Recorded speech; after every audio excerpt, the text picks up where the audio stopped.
आज के समय में हर कोई अपनी समस्याओं से घिरा हुआ है, चाहे वो परिवार की हो, बिजनेस से रिलेटेड हो या करियर से। जहाँ लक्ष्य होगा वहाँ ऑब्स्टेकल्स भी आएंगे। समस्याएं तो हमारे जीवन का एक हिस्सा है।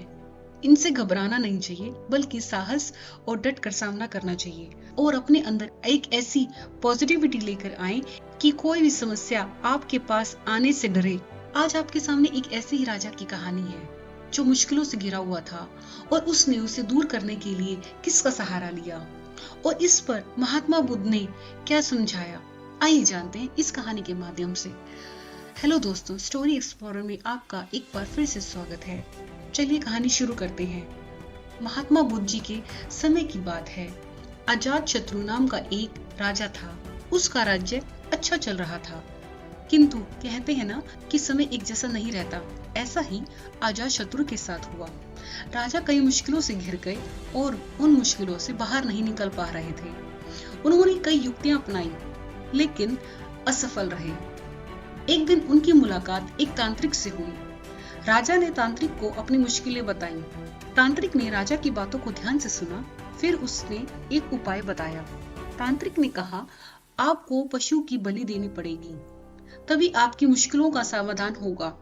पहले तो राजा काफी सोच विचार में पड़ गया, लेकिन उन्हें जब कोई रास्ता ना दिखा तो उन्होंने तांत्रिक की बात मान ली। तांत्रिक के कहे अनुसार एक बड़ा अनुष्ठान किया गया। पशुओं को मैदान में बलि देने के लिए बांध दिया गया।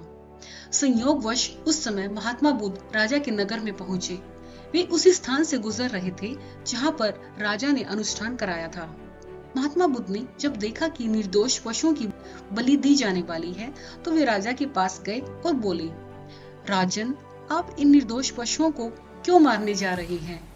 राजा बोले, महात्मा जी, मैं इन्हें मारने नहीं, अपितु राज्य के कल्याण के लिए इनकी बलि देने जा रहा हूँ, जिससे सारे राज्य का कल्याण होगा। महात्मा बुद्ध बोले, क्या किसी निर्दोष जीव की बलि देने से किसी का भला हो सकता है? थोड़ा सा रुककर महात्मा बुद्ध ने जमीन से एक तिनका उठाया और राजा को देते हुए बोले, इसे तोड़कर दिखाइए। राजा ने तिनके के 2 टुकड़े कर दिए। फिर महात्मा बुद्ध बोले, अब इसे दोबारा जोड़कर दिखाएं। राजा बोले, महात्मा जी, यह आप कैसी बातें कर रहे हैं? इसे तो अब कोई भी नहीं जोड़ सकता। तब महात्मा बुद्ध राजा को समझाते हुए बोले, राजन, जिस प्रकार इस तिनके के टूट जाने के बाद आप इसे नहीं जोड़ सकते, ठीक उसी प्रकार जब आप इन पशुओं की बलि देंगे तो यह निर्दोष जीव आपके कारण मृत्यु को प्राप्त होंगे और इन्हें आप दोबारा जिंदा नहीं कर सकते, बल्कि इनके मरने के बाद आपको जीव हत्या का दोष लगेगा और आपकी मुश्किलें कम होने की बजाय और कहीं अधिक बढ़ जाएंगी, क्योंकि किसी भी निर्दोष जीव को मारकर कोई भी व्यक्ति खुशी नहीं प्राप्त कर सकता। आपकी समस्या का हल निर्दोष जीवों को मारने से कैसे हो सकता है? आप राजा हैं, आपको सोच विचार कर निर्णय लेना चाहिए। अगर आप सच में अपनी मुश्किलों का हल चाहते हैं तो दिमाग से काम लीजिए। मुश्किलें तो आती जाती रहती हैं, यही जिंदगी का सच है। निर्दोष को मारने से समस्या नहीं समाप्त होगी, बल्कि उसका हल आपको अपनी बुद्धि से ही निकालना होगा। बुद्ध की बातें सुनकर अजात शत्रु उनके चरणों में गिर पड़े और अपनी भूल की क्षमा मांगने लगे। अजात शत्रु ने ऐलान कर दिया कि अब से उनके राज्य में किसी निर्दोष जीव की हत्या नहीं की जाएगी। ये कहानी हमें ये सिखाती है कि मुश्किलें चाहे कितनी भी बड़ी क्यों ना हो, हमें उसका डट कर सामना करना चाहिए। इन समस्याओं को सुधारने के लिए हमें अपने विवेक का इस्तेमाल करना चाहिए। हमें अपनी समस्याओं से घबराकर किसी की जान को भी जोखिम में डालकर प्रॉब्लम का सॉल्यूशन नहीं निकाला जा सकता। अपने आप को मजबूत बनाइए ताकि समस्याओं का सामना करते हुए अपने लक्ष्य को पा सके।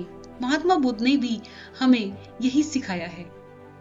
कहानी अच्छी लगी हो तो इस वीडियो को लाइक, शेयर और कमेंट जरूर करें।